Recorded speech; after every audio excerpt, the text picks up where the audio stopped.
कि एक नाटो सदस्य देश के लिए पूरी दुनिया एक प्लेग्राउंड है। ये कहीं भी इनके प्लेन जाते हैं बम गिरा के चले जाते हैं बिना पूछे। जी हाँ दोस्तों, इस बार भी ऐसा हुआ है। जो नाटो दुनिया को सिखाता है कि हमें दूसरे देश की सॉवरेनिटी की रक्षा करना चाहिए, सम्मान करना चाहिए, उसी नाटो का एक मेंबर टर्की देश जो कि जाता है इराक और सीरिया पे बमबार्डिंग करके आ गया। जी हाँ दोस्तों, वैसे तो किसी भी अन्य देश के ऊपर प्लेन गुजारना यहाँ पर उनकी परमिशन चाहिए, लेकिन टर्की एक ऐसा देश है जिसने इराक सीरिया पे गया, बमबार्डमेंट करके आ गया। आइए समझते हैं क्यों क्या बमबार्डमेंट और क्या रीज़न था, क्या टर्की यहाँ सही है या नहीं। देखिए दोस्तों, कुछ दिनों पहले टर्की में एक बम धमाका हुआ था जिसमें कई लोग मारे गए और इंजर्ड हुए। अब इस बम धमाके का जो यहाँ पे संदेह था वो टर्की को लगता था कि कुर्द लोगों ने कराया है। कुर्द दोस्तों वो लोग होते हैं जो लोग टर्की में अपना एक देश मांग कर रहे हैं। दोस्तों कुर्द एक कम्युनिटी है जो चाहती है कि एक कुर्दिस्तान नाम का देश बन जाए। कुर्दिस्तान वो कहते हैं हमें ईरान साइड में दे दो, चाहे टर्की में कहीं छोटा सा जगह दे दो, मतलब मिडिल ईस्ट में कहीं भी एक छोटा सा उन्हें बस जगह चाहिए। अब यहाँ पे दोस्तों टर्की में ये भी लोग मांग कर रहे हैं, तो उन्होंने अपने मांग को जताते हुए एक ब्लास्ट कर दिया। अब यहाँ पे दोस्तों ये कुर्द लोग थे टर्क के साइड के थे, लेकिन यहाँ पे बदला लेने के लिए जो यहाँ पे टर्की है उसने इराक साइड वाले कुर्दिस्तान लोगों पे बम फोड़ दिया, मतलब ऊपर से फाइटर जेट से वहाँ पे लॉन्च कर दिया हमला। अब इस हमले के दौरान कौन मारा गया कौन नहीं मारा गया ये तो मुझे नहीं मालूम, लेकिन यहाँ पे किया किसी और ने, भरा किसी और ने।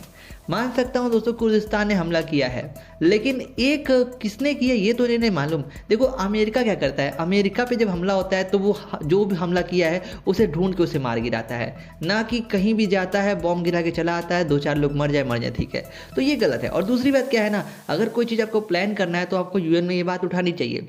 आप किसी भी देश पे डायरेक्टली जाके वह बॉम्ब नहीं गिरा सकते। कहने को इराक और सीरिया एक सॉवरेन कंट्री है, हम मानते हैं इन्हें, तो टर्की को किसने ऐसा परमिशन दिया कि वो किसी और देश के सीमा में घुस के वहाँ बमबार्डिंग कर सकता है। दूसरी बात, जहाँ तक बात रही ब्लास्ट की, तो ब्लास्ट पे वो पहले उन्हें जांच बैठानी चाहिए और इजराइल की तरह इनको यहाँ पे उन लोगों को पकड़ना चाहिए जो इसके पीछे शामिल थे और उन्हें सबसे गंदी मौत देनी चाहिए, ना कि यहाँ पे एनोमसली जाके किसी को ऊपर बम गिरा के चला रहे हो। यही फर्क है इजराइल और मिडिल ईस्ट कंट्रीज में। इजराइल में जब कोई कांड होता है तो इजराइल अपनी खुफिया एजेंसियों को एक्टिवेट करता है और जिसने ये कराया है, जो इस पर शामिल है, उन सभी को जड़ से खत्म कर देता है।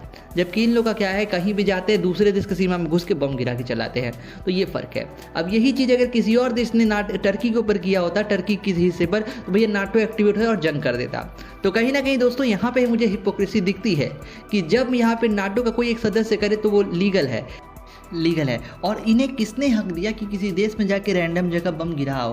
हो सकता है उस बमबार्डमेंट में कोई मासूम भी मारा गया हो, इसके भी चांसेस हैं। और जहाँ तक बात रही टर्की बम ब्लास्ट की, तो यहाँ पे ये बहुत गलत हुआ और आतंकवाद जहाँ से आ रहा है वहाँ पे टर्की को वॉर करना चाहिए। दुनिया का सबसे बड़ा आतंकवाद का प्रोड्यूसर कौन है? पाकिस्तान।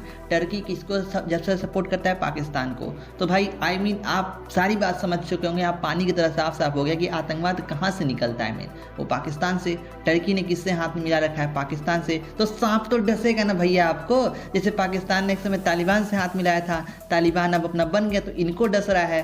तो भैया एर्दोगान थोड़ी सी बुद्धि चला लो और किसी और देश में जाकर मिसाइल गिराने से बेहतर अपनी एक खुफिया एजेंसी एक्टिवेट करके इसके पीछे जो है उन सभी को पकड़ के उनको कड़ी से कड़ी सजा दे दो तो ज़्यादा बेहतर है, ना कि किसी 2 देश में जाके रैंडमली अपना फाइटर जेट भेज के नाटो की पावर दिखा के वहाँ बम गिरा के चला रहे हो। तो ये कुछ सही नहीं लगता मेरे को। आपको क्या लगता है इस ओपिनियन में कमेंट बॉक्स में जरूर बताएं। ऐसे तो इस हिसाब से इंडिया को भी हाफिज सईद के घर के ऊपर बम 2 डाल देना चाहिए, क्योंकि उसने हमारे में 26/11 हमला कराया था।